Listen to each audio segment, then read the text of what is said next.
সাংবাদিকরা অনেকে জানেন না জুলাই যোদ্ধা কি। অন্তর্বর্তীকালীন সরকার তার পেট্রোয়া বাহিনী দিয়ে আমাদের ন্যাক্কারজনক ঘটনা ঘটিয়েছে। তারা হয়তো আওয়ামী লীগের সাথে কুসুম সম্পর্ক রাখতেছে, পিয়ারের দাবি নিয়ে আসছে। পিয়ার কি আমাদের দাবি ছিল আন্দোলনের সময়? কালকে অবশ্যই আমরা কঠোর আন্দোলনের কর্মসূচি ঘোষণা করব। আহত হয়েছে এবং শহীদ হয়েছেন। সাংবাদিকরা অনেকে জানেন না জুলাই যোদ্ধা কি। আমি দেখলাম একটু আগে এক সাংবাদিক লাইভ করতেছে, লাইভের ভিতর প্রশ্ন করতেছে যে এই গেঞ্জি পরিহিত জুলাই যোদ্ধা গেঞ্জি তারা বানাই নিয়ে আসছে। আসলে কি গেঞ্জি বানাই নিয়ে আসছে? এই গেঞ্জিগুলো রাষ্ট্র থেকে তাদেরকে দেওয়া হয়েছে, আমাদেরকে রাষ্ট্র থেকে দেওয়া হয়েছে। জুলাই যোদ্ধা প্রত্যেকের রাষ্ট্রীয় একটা স্বীকৃতি আছে। জুলাই আন্দোলন এবং জুলাই যোদ্ধা এই রাষ্ট্রের সকল জনগণ, বাট স্বীকৃত জুলাই যোদ্ধা রাষ্ট্র তাদেরকে স্বীকৃতি দিয়েছে। এই যে আমাদের গভর্নমেন্ট থেকে হেলথ কার্ড দিয়েছে। না বুঝে মানুষজনের কাছে ভুলভাবে উপস্থাপন করবেন না, দয়া করে সাংবাদিক ভাইদেরকে আমরা অনুরোধ করছি। পিয়ারের দাবি নিয়ে আসছে। পিয়ার কি আমাদের দাবি ছিল আন্দোলনের সময়? আমার ফ্যামিলিতে দুজন মুক্তিযোদ্ধা, আমি মুক্তিযোদ্ধা পরিবারের সন্তান। আমার মা ভাতা পায়, আমি সেই ভাতার অংশীদার, মুক্তিযোদ্ধা ভাতা পাই।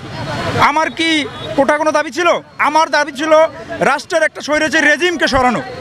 পিয়ার টাইপের কোনো দাবি আমাদের ছিল না। আমাদের দাবি একটাই ছিল, স্বৈরাচার এবং বৈষম্য দূরীকরণ করা। রাজপথ কাঁপছে, শহীদ পরিবার আসছে, রাজপথ কাঁপছে।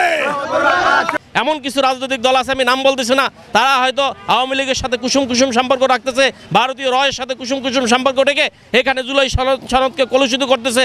আমাদের অধিকার আদায় আগ পর্যন্ত আমরা ছাড়বো না। এবং আজকে আপনাকে আরও একটু জিনিস আমি অবহিত করতেছি যে আমাদের এই আন্দোলনের বৈধ আন্দোলনের প্রেক্ষিতে এবং শান্তিপূর্ণ আন্দোলনের প্রেক্ষিতে আজকেও পুলিশ আমাদের 5-6 জন ভাইকে আহত করেছে। এবং আমার বরগুনায় আলামিন করে একজন, সেও দেখলাম গুরুতর আহত, ইতিমধ্যে হাসপাতালে তারা ভর্তি করা হয়েছে। এবং একজন মেয়ে আছে, সে গুরুতর আহত। এবং কয়জন মারা যায় আমরা জানি না।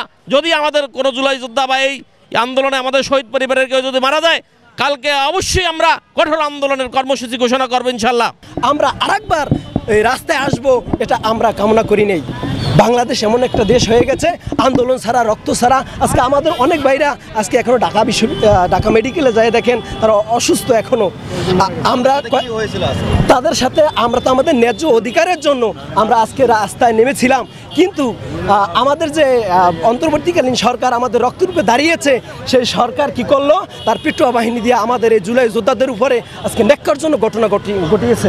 এবং আরেকটা বিষয় হলো, আমাদের এক ভাইয়ের দেখছেন যে হাত হারিয়েছে এবং সে হাতটা আজও রাস্তায় পড়ে আছে।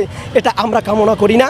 অতএব আমরা চাই এই জুলাই যে আমাদেরকে সনদ দিবে, এই সনদকে সংশোধন করে নতুনভাবে আমাদেরকে নিয়ে, বাংলাদেশের সুশীল সমাজকে নিয়ে এবং জুলাই যোদ্ধাদেরকে নিয়ে এই সনদ সংশোধিত বাস্তবায়ন করবে। জুলাই আমাদের দাবি দেওয়া নানাভাবে তারা বিলম্বিত করতেছে এবং তালবাহনা করছে। তারই অংশবিশেষ আজকেও একটি বিড়ম্বনা, তালবাহনা, একটি হাস্যকর তৈরি করছে এবং আমাদের কয়েকজন ভাই আহত হয়েছে এবং শহীদ হয়েছেন। আমরা অতিবিলম্বে আমাদের কেন্দ্রীয় নেতৃবৃন্দে আমাদের দাবি দেওয়াগুলো বাস্তবায়ন করতে চাই এবং অচিরেই জুলাই আহত যোদ্ধাদের এবং শহীদ পরিবারদের যাবতীয় দাবি দেওয়া বাস্তবায়নের জন্য আমি উদাত্ত আহ্বান করছি।